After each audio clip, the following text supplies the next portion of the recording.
One of our favorite things about travel is how much we discover about ourselves as we try new things, taste different flavors, and adapt to cultures around the world. Which is why we love watching American fast food chains do exactly this. We're MADison and iVEN, and in today's MADventure, we are visiting 3 American fast food chains in Japan to sample their unique Japan-exclusive items and see how well they're adapting to a country with some of the best food in the world.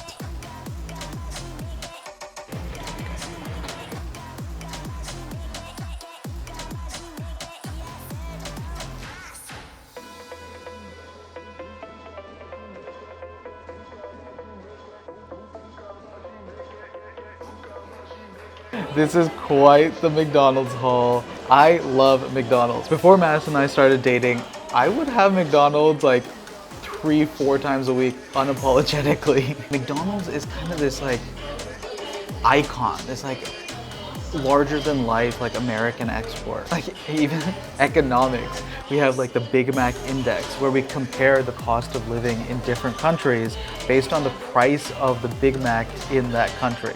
And they do such a good job like localizing it, bringing some of the like local flavors into it. I mean, everything on this plate is exclusive to McDonald's Japan. That is so cool. When we hung out with our Japanese friends, they were like, this is the one you have to try. So the hopes are high on this one. It looks very familiar. It's just a classic filet of fish, but it's not. This is actually the ebi filet-o shrimp filet.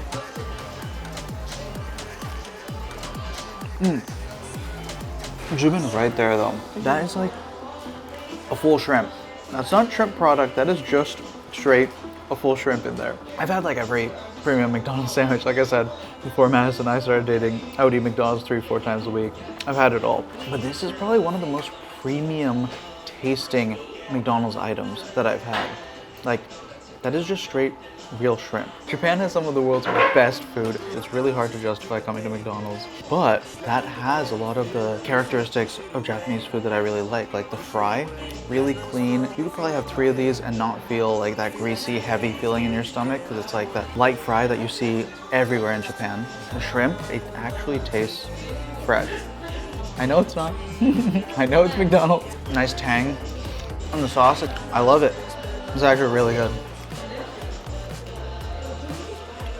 I just ate a whole shrimp at a McDonald's in Japan. The teriyaki McBurger is another one of the absolute classics here at McDonald's Japan. I don't think that's a normal burger patty. This is like a pork kind of sausage thing they've made. It's super flavorful, it's really good, but it definitely is not like, it was called a McBurger, I expected a burger. That is so interesting. The teriyaki sauce is sweet and like tangy and delicious. The flavoring and the texture of the patty is very nice. It is very good. It's just surprising to be getting so many delicious, complex flavors at McDonald's. Speaking of complex flavors, I don't think this is gonna have any. This looks very plain, but we couldn't pass up edamame and corn from McDonald's. Instead of fries, you can actually get edamame. There's not too much to say about it, but it's still just really exciting to be eating edamame and corn. It's a good, fresh, healthier choice to be making. Got the shaka chicken. Got instructions for us here on how to prepare this. We went with the red pepper flavor.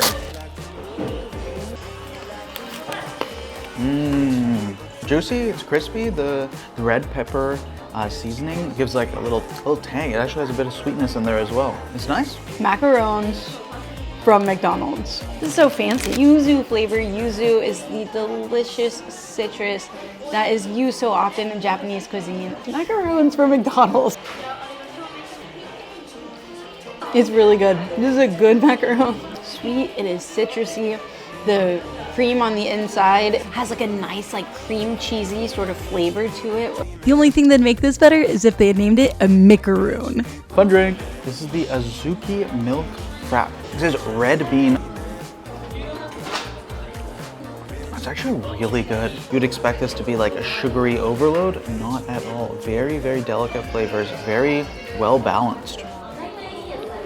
Red bean is super popular in desserts in Japan. Like everywhere you go, you will find a red bean version of it.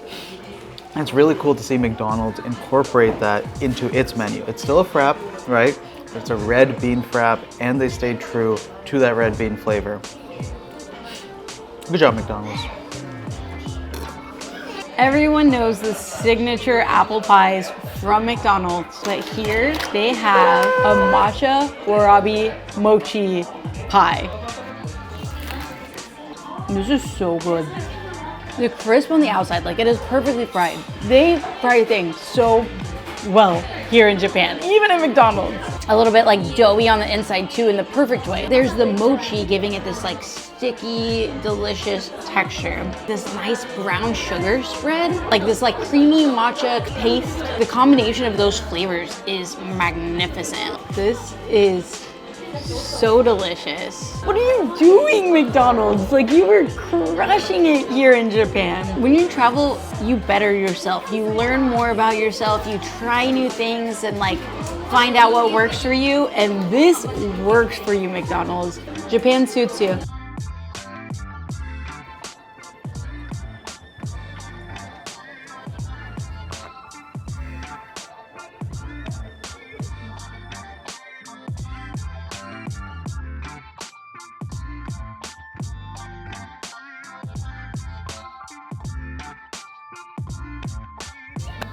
We're having our spring picnic here in Japan. You can't have a springtime picnic without Domino's pizza. And it's beautiful springtime packaging. Whoa.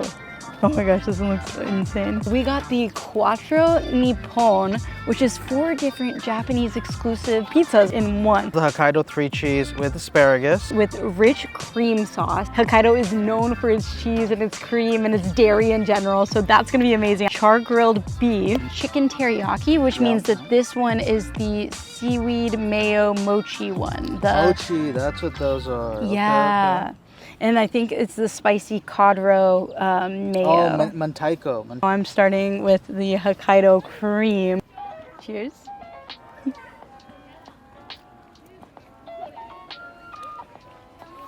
When we've had Hokkaido dairy, it always tends to have this natural creamy sweetness.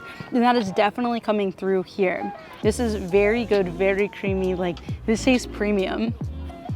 I think that's such a good way to describe it. Premium. I mean, that is like the most complex bite of Domino's I've ever had. And we were right, that is definitely mentaiko, pollock roe. Rich flavor. The mayo pairs so nicely with it, brings it back down, blends it with the cheeses, and you finish with like the nice chewiness of the mochi. This is really good. This is really, really good. It's such a nice day to be out here as well. Like, I'm actually feeling warm, and it's like the first time I felt warm in Japan. I have the char-grilled beef with spinach, mushrooms, and char-grilled beef. I have the chikiteri. We got teriyaki chicken, we got teriyaki sauce, we got spinach in there, and mayo, and a mayo on the top. Corn. And corn. Cheers. Wow, the beef on this is so well flavored. Oh my goodness. And it definitely has like some authentic Japanese flavors for sure. Like, there's definitely some soy sauce, complex umami combination. Very tasty. This is the barbecue lovers pizza right here, because the teriyaki pulls it in that barbecue pizza direction, but adds like an extra bit of umami, like where you would get like the sweetness from the barbecue, dial that down a notch, and add that umami, like savory goodness. The ones you've tried have had like so much flavor, but the ones I've tried have actually been more simple. They've just had really good ingredients. It's kind of a fun look at like, this is Japan though. Like, they're calling it the quattro nippon because it is. Like, in Japan, they really have both. They have your takoyaki covered in all different sorts of toppings. And they also have your simple nigiri that's just literally a piece of fish on a bed of rice. And that's very much what they have going on here, which is so much fun to like really be presenting the country on a plate. And this is what I have been the most excited about. Domino's does a special cherry blossom pizza. Picnicking under the cherry blossoms, under the sakuras, is a huge part of spring season in Japan. And Domino's has really come in to meet that tradition with not only selling a sakura specific pizza, but also selling a sakura picnic blanket for you to picnic under the trees with. We did not do that because it is expensive and you have to get even more pizza than we already got in order to get it. This is the sakura pizza. Mozzarella in the crust, condensed milk sauce, tapioca, strawberries, and a sakura chocolate. That is a unique, sweet, savory combo. The condensed milk not coming through that strong. Cheese is the primary flavor, and then everything else is just coming in and accenting it with that sweetness. It's the sakura chocolate and the condensed milk flavors are really coming through in the crust itself, which is kind of fun because I feel like you could almost get this pizza as like a bit of a normal pizza instead of just a dessert pizza, because the body of the pizza itself has a bit more of a savory note to it. But then when you get to the crust, that's your dessert pizza then and there. It's fun, it's good.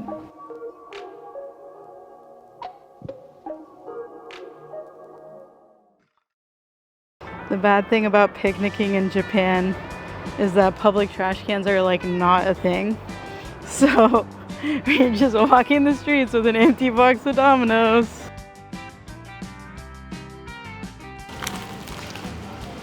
So KFC has gone virally popular in Japan as the go-to Christmas food. So on Christmas, everyone goes out to KFC and gets a bucket of their chicken.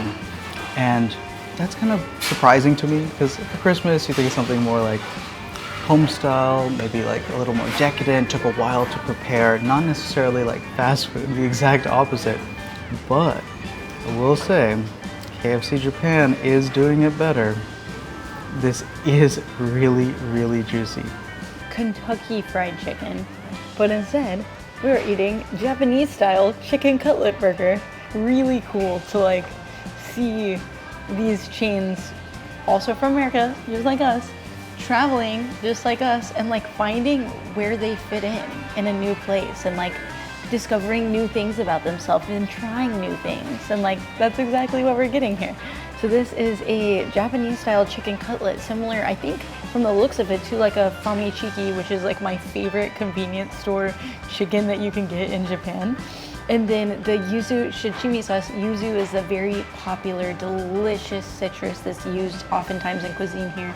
Shichimi is a very classic Japanese spice blend, all together in a KFC package. That is exactly what is going on here. You have a juicy chicken cutlet that reminds me a lot of the ones we have at convenience stores in the best way possible. Like, it has just the fatty, juicy, tender, delicious flavor that you are looking for. But then they have the coleslaw in it to kind of cut that a little bit, and then also the citrus really helps with like the fattiness of the chicken cutlet. The citrus of the yuzu is coming in and giving just the right amount of flavorful acidity. Finger looking good. And then this one felt like the strangest regionalization to me, because the biscuit in Japan has a hole in it, like a donut. And I don't know why, so we had to get it because like, it's just so random. It tastes like a pretty typical biscuit. I don't know why there's a hole in it. Oh, it's so you can put your finger in it and then you can eat it like that. Yeah, that's it. Okay, I guess it's working. You're doing everything else really well, so I guess I'll trust you on this. Yes. Holy biscuit, that was a lot of food. Luckily, there is more of the city to explore as we walk around digesting the food and the experience. I love that these chains are a tangible example of what you experience when you travel. You try new things and adapt to the world around you. And sometimes trying them once is enough. But some of these new things may better you and change your way of doing things permanently. Like the warabi mochi pie. McDonald's, we will be back. Thank you so much for joining us for this madventure. Let us know in the comments which of these foods you want to try. Share this video with someone you think would enjoy it. Hit those like and subscribe buttons, and we'll see you on the next one.